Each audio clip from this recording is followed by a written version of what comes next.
joining me is avid runner, and she's a celebrity hairstylist. Her name is Shaylin, and she's here today to talk about her passion for running and some run and go hairstyles. Welcome to the show. Thank you for having me, Christine. I'm so excited. And when did your passion for running begin? To be honest, my mom would probably say I ran out of the womb. So I've always been running. Do you know when that first time you thought, hey, I want to be a runner? Yeah, actually I grew up in a lot of small towns, and for the track team every year, they would take everyone out from like kindergarten to grade 7, put us on a field, run us, and the top 4 runners always got to be on the track team. But every year my best friend would beat me, so I was only ever second best. Aw, but second best is okay. Hey, but so what is your favorite distance? Favorite distance is anywhere between 5 and 10K, just depending on the day. 5K is just nice. There's a lot of beautiful 5K runs around the city. But sometimes after 5K, a lot of runners will know this, you kind of catch a second wind and you want to go a little further. But at about 10, your body starts saying, okay, it's time to calm down. So then you stop. For me anyway. Yes, and tell us a little bit about your training. So my training just depends on what type of competition I'm doing, whether it's just a run or I've done like a few triathlons, like Tough Mudder or something like that. So depending on the distance, like a 10K, I probably won't train past a 5K just to make sure I don't have any injuries. Mudder's more like 18, so you go up to about 10. So you always just kind of want to listen to your body as well when you're training. There's a lot of different ways to go about it, so you just kind of got to find the one that fits you the best. Yes, and it's always important to listen to your body. Yeah. And so you're here today, and I'm excited. Tell us a little bit about some run and go hairstyles. Some run and go hairstyle, still hot from last summer, is the boxer braids. There's many ways you can do them. You can either just have the 2 basic ones down the back, or you can incorporate 2 or 1 to a top knot, or at the side. And if braids aren't really your thing, twists or knotting the hair is really cool. Like putting the hair up like a cute ponytail is always adorable, but sometimes it's nice to add a little texture. So yeah, twists or braids, super easy. Well, run and go easy. It doesn't take long, right? I mean, I like the ponytail, but you inspired me to do braids, and I love your style right now. Thank you. So tell us a little bit about how important, or the comparison between hair and nutrition. Hair and nutrition are very closely aligned. Whatever you put in your body does come out through your hair, your skin, your nails. So it bring the shine to everything. Vitamins are also really important for hair growth, like vitamin B, coenzyme Q10, all the omegas. And omegas should be taken with a vitamin D just for full absorption as well. Lots of fruits and vegetables. I mean, you hear it all the time, which you put in. Yeah, it shows, so it's really important. Yes, but you can have that donut, right? I mean, once in a while. Absolutely, absolutely. Everything in moderation. If you're craving the donut, eat the donut, because it'll just keep going over your head. I want the donut. What is next for you? What is next for me? I'm actually currently looking for my next kind of competition. I feel I've done almost anything, so if anyone has some suggestions, I'd like something to work towards. So some for the fall. Oh, well, you hear it now. And where can people find you? People can find me online. My Instagram is Shallon17, but also, more importantly, is my work's Instagram, Hype Vancouver. So yeah, you can find me on either one. Yes, well, thank you. And I want to thank you very much for coming on the show, and we'll be right back.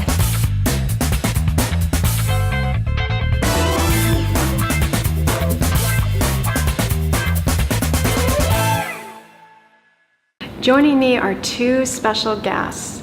Roger Robinson is an author, he's a professor, a sports historian, and he's a writer, and he's a former world-class runner.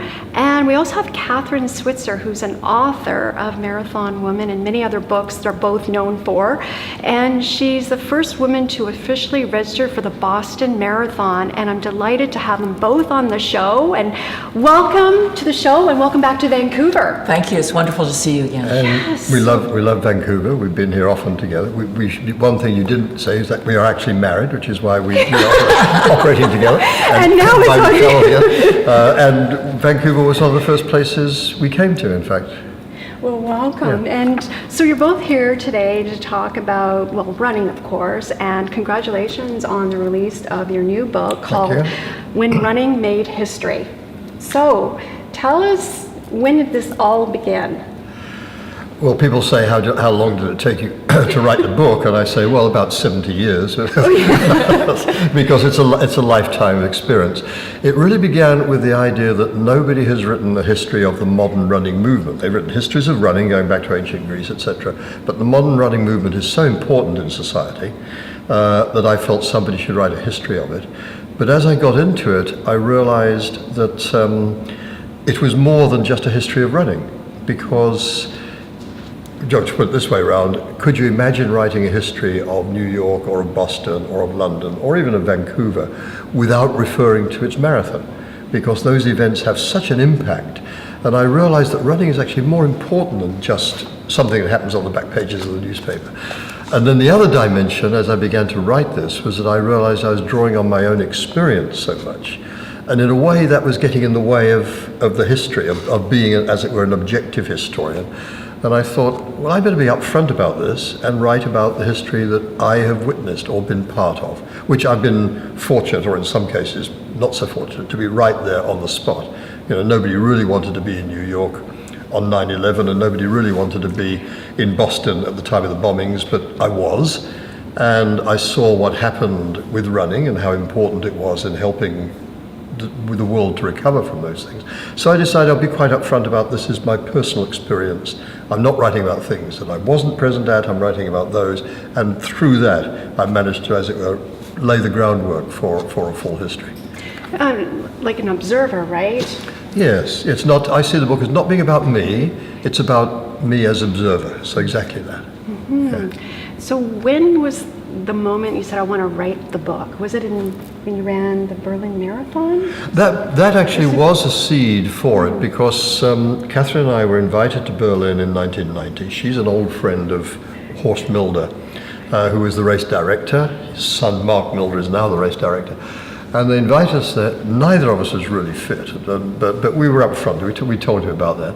But it was going to be so important to see a marathon go through both parts of Berlin for the first time since World War II.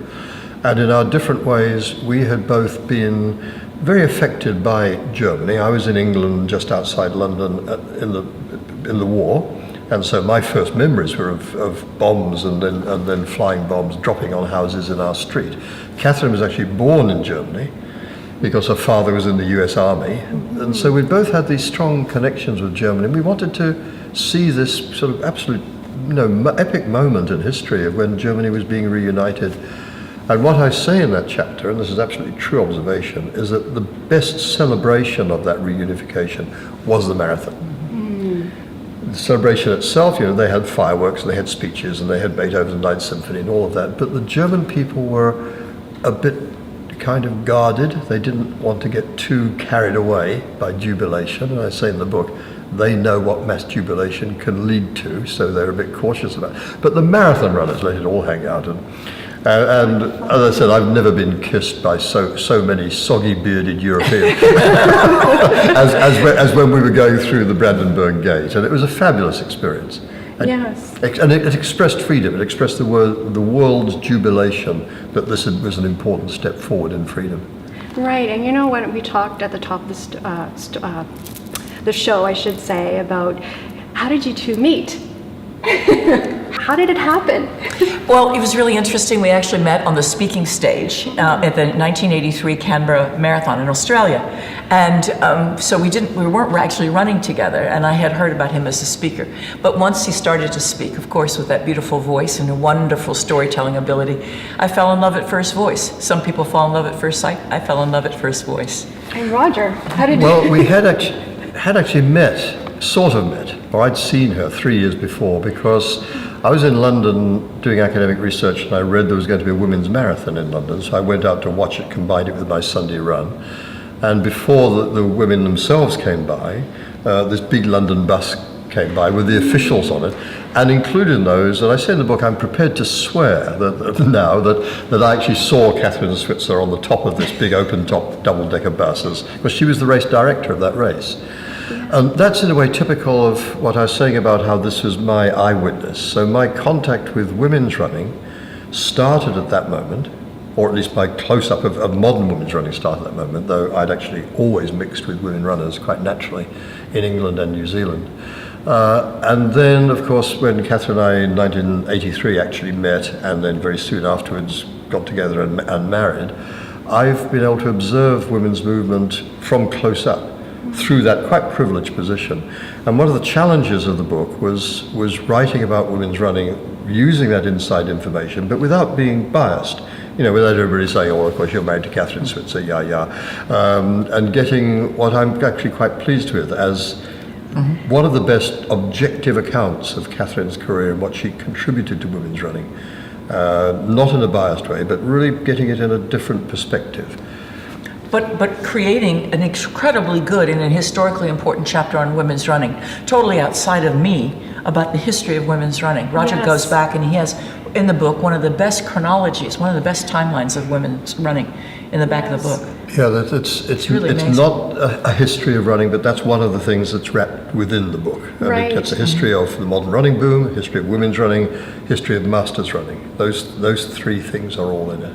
And there are timelines that really fill the gaps from my own narrative. I wasn't in Boston when Kathrine got attacked by the race director in 1967, so that's not there, other than just as a passing reference. But I was in London and saw that Avon Marathon that was the race that persuaded the Olympic Committee to include the women's marathon in the Olympics. So it was historically really important. And the most televised? Yes. Yes, amazing. All of that. Amazing. Yes, right. Yeah, so that was So it's an important race. Well, it was interesting to have so many different television networks there. And then we had fuel to also present to the International Olympic Committee in terms of the representation of the countries and the performances. We needed 24 countries in 3 continents, and we had 27 countries in 5 continents. So it was really important. And in 1984, Yes. I saw the first woman, American woman, Joan Benoit, Joan Benoit coming down with Sanderson. her cap down, and I remember that. And you were part of that. You were an important part.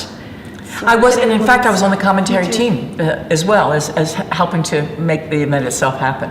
And I thought, of course, at the time that this is the best part of my career. I'm never going to do more than this. And who would have ever imagined that all these years later, the women's movement continues in such a big way and through running. So I tell that story. I'm not telling Joan Benoit, Greta Weitz. You know, that's not the story I'm telling how important women's running has become in giving women a place in the community. And one key thing, as well as that London race, another one that I choose is the 1981 New York City Marathon, where I wasn't there in New York, I was doing television commentary in New Zealand, so I was involved in that way, and this is me as TV commentator. But that was the race that had more women than any race had ever had before. It was won by Alison Rowe, who was this kind of compelling figure, and of course, great for us as doing the New Zealand commentary. And I say that there, women were being applauded by other women for perhaps the first time in history. Outside, just a few people running 100 meters in the Olympic Games. They're out on the streets, and women in their thousands are out on the streets. And I quote a London journalist reporting the race, and he said the crowd reception rose to, I think, became berserk, I think is the word he used, every time a woman runner came by. So that's a really important point, not just in running history or sports history, but social history.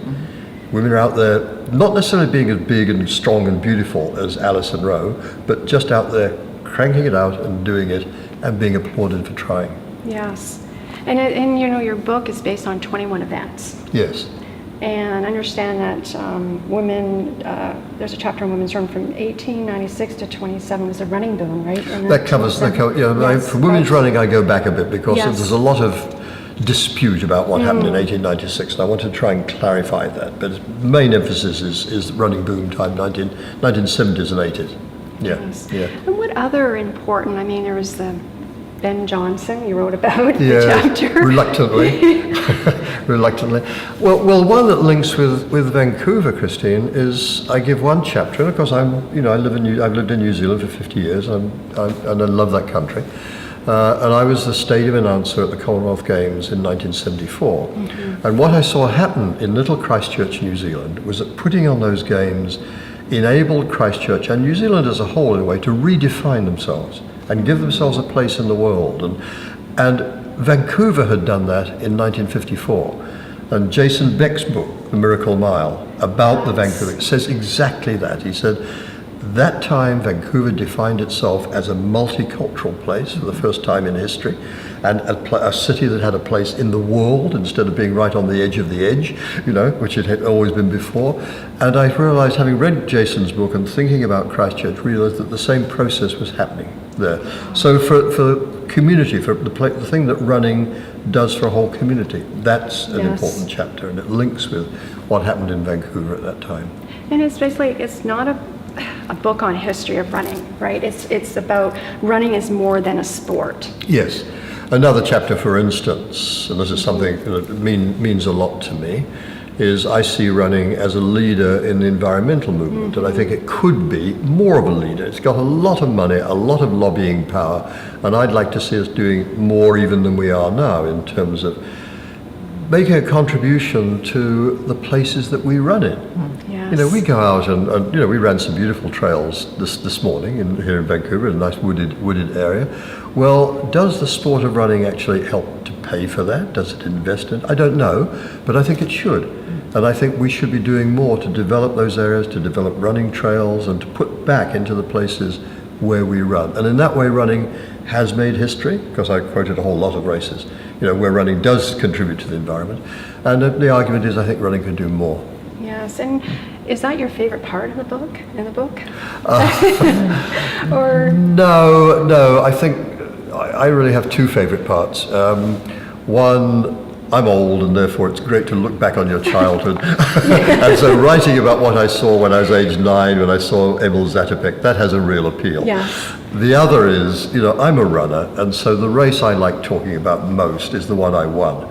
And so at the end of the book, I described my race against Jim McNamara when we were racing for the over 50 championship. This is in the chapter about masters running and running for older people and how you can keep competing. And we had these two absolutely great races against each other. And the first one I won, so I focus on that, of course, because all runners like talking about that one. Yes. And that's my favorite book, because I beat Jim. My favorite bit in the book. But running is, like I said, running is more than a sport. But it's about getting people inspired to run. And here comes the 261 Fearless movement. Let's, Kathrine, tell us. Well, who would have imagined, this is my old bib number from the Boston Marathon in 1967, that the official tried to rip off of me and throw me out of the race. He didn't succeed, but he got the corner, as you can tell.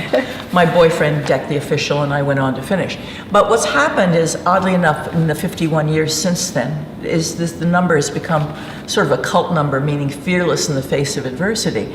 And from that, we've created a nonprofit organization and movement around the world where we are creating community clubs and pushing this movement so that women themselves can feel as fearless as we have felt from our running, that we want to take this sense of fearlessness around the world to them and empower them. Running's become a social revolution in North America. And it's not about getting fast or being competitive or making the Olympic team. It's about feeling good and full of self-esteem and control of your own body. And when we take that movement around the world, we're going to change the world. Running has changed the world already with women. It's going to continue to do it. And we hope to do that with 261 Fearless, and invite everybody to join us at 261fearless.org. Become a friend or run with us. It'd be great. Yes. Start a club right here in Vancouver. And my contribution to a running movement is to encourage older people to keep running or to start running. There's no reason why you shouldn't. And even older people who may have some kind of disability or problem. And so my running club is organized by two people called Mark and Russell, who I introduced to you. This is Russell. He's older. He's 7 years old, and he's a partial knee replacement. And after him, I was running well enough to be winning my age group, the over 70 age group, quite often, and running 22 minutes for 5K. And then, unfortunately, the other knee went, and so he was fully replaced by Mark. And Mark is now running, and he's down to 30 minutes for 5K. He does a lifetime best. He's almost a year old. And it is possible, and I've worked with the surgeons are called Russell and Mark, so the knees are named after the surgeons who implanted them. And the surgeons are fascinated with this process and with the proof that it may be offering that it is perfectly possible to get back to running on a knee replacement, and that you may in fact not loosen the prosthesis, but strengthen it by doing it. It's not certain yet, but so far the evidence is looking promising. No wear and tear, no damage. The bottom line is this, and everybody should take this message, is that as you age, the most important thing you can do is stay active. Yes, We have the absolutely stats right. now to show that you live longer, you live better, you have better optimism. And where can people get your book? It's selling in Vancouver in Peter Butler's Forerunners stores, and it's also available on Amazon, or it's available from the publisher Syracuse University Press in America. But there's a Canada distributor. Probably best to go through Peter Butler's Forerunner stores in Vancouver, I think, Yes. and that'll encourage him to restock after he's sold out. You know, But it's going well. People That's are beginning awesome. to talk about it and like it, and the reviews so far have been wonderful. that's wonderful. And Kathrine, you have your Marathon Woman. Well, this is actually the last edition. We have a new one since then. But Marathon Woman is 10 years old already. It's still selling fabulously. I love this book. Everybody does. I'm working on a new one, but you can get it on Amazon or order it from your local bookstore. No problem. It's wonderful. You too. Thank you both for coming on the show. Thank you, Christine.